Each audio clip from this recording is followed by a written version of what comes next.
So it is June 1st and woke is in the air. More on that later. But first, my losers of the week. I'm a 90s kid, so The Little Mermaid holds a special place in my heart. And the new live-action remake of the classic Disney film is smashing box office numbers. But apparently, for one New York Times movie critic, the movie lacks something. Kink. Yeah, you heard that right. Movie reviewer Wesley Morris wrote that the movie, quote, reeks of obligation and noble intentions. Joy, fun, mystery, risk, flavor, kink. They're missing. In case you're wondering, kink is defined as a person's unusual sexual preference, and this writer wishes the children's film had more of it. Sir, if you think a children's movie for children needs more unusual sexual preferences represented, you probably shouldn't go within 50 yards of a school. Just saying. You know, I swear these perverts aren't even trying to hide their sick delusions anymore. They are proudly taking part in the sexualization of children, and it's repugnant. No, there is no place for kink in The Little Mermaid, and there is no place for a movie critic to lament its absence from a children's movie. Loser. Pervert. Loser. On to loser number 2 this week, AOC, and this one is funny.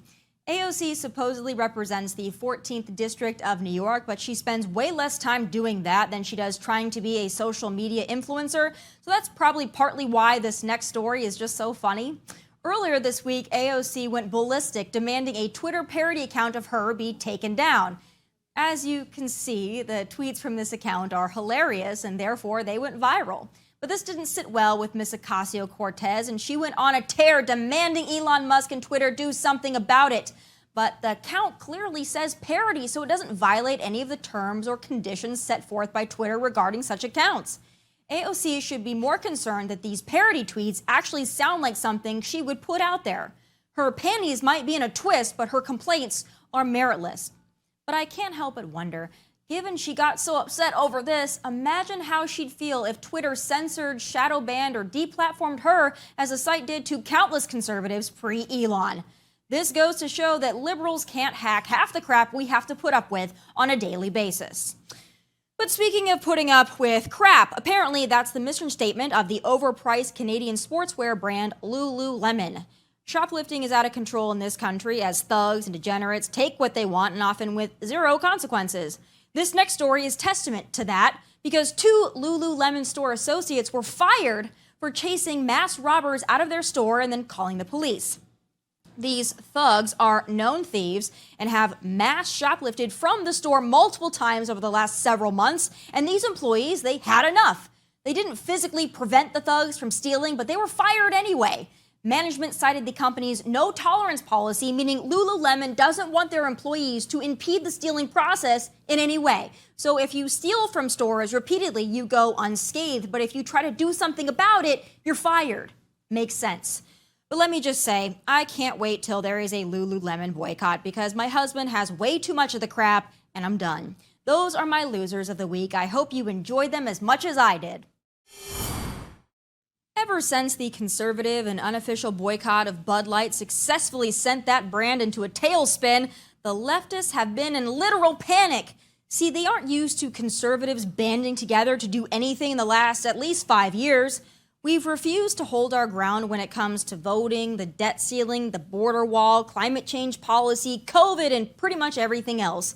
Instead, we have ceded our ground on everything, abandoned our post when it came to staving off leftist radicalism in academia, Hollywood, sports, corporate, and even mainstream America.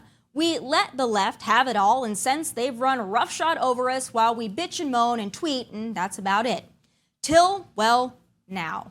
They pushed us too far because they made the critical error of coming for children. See, most of us didn't care or mind your rainbows or your parades or your drag extravaganzas. That was until you started forcing us to celebrate it and worse, started aiming all that crap at kids, even little kids. So congratulations, liberals. You found the hill conservatives and Christians will die on protecting children. Bud Light, Target, and now several others are finding out the hard way what happens when you go too far, you F around, and you find out. But now the left is super duper triggered by this because they don't like it when conservatives or Christians find our backbones. You can see their petty little insecurities just rising to the surface like this stupid tweet from California Governor Gavin Newsom, falsely claiming that because we aren't drinking Bud Light or shopping at Tucking Target, that we want to eliminate gay people and black people and trans people. They are really trying to assert that by choosing not to patronize brands and stores that go out of their way to insult us, we are committing some kind of an economic terrorism. That's really weird and really rich, given the fact that it was the left that created cancel culture. Here are some examples of people, places, and things liberals have canceled or tried to cancel just from 2020 on. And I'm sure I'm missing a whole lot, by the way, but let's get started.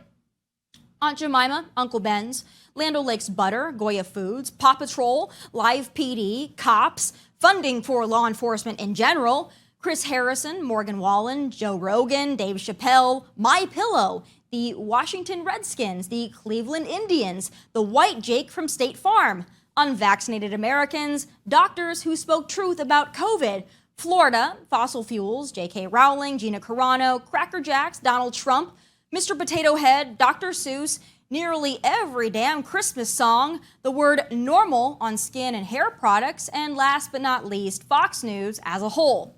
Hell, conservatives can't even come speak on college campuses without the SWAT team being called. Been there, done that.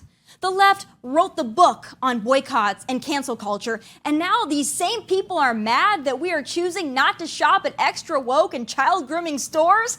Well, that's just too damn bad. We are playing your game now, so get used to us. For too long, we've taken the road less traveled, and where has it gotten us? Nowhere. The left literally walks all over us. Now, I'm not saying I believe in cancel culture. I don't, but I do believe in capitalism and free will. And what is our end goal, you ask? For companies to go Christian or conservative? Actually, no, that's not our demand. We are sending a message that unless your business is in the business of politics, stay out of it. It's really quite simple, and then we all win. The pendulum is swinging, and it's about to hit the left square in the ass, and they deserve every little bit of it.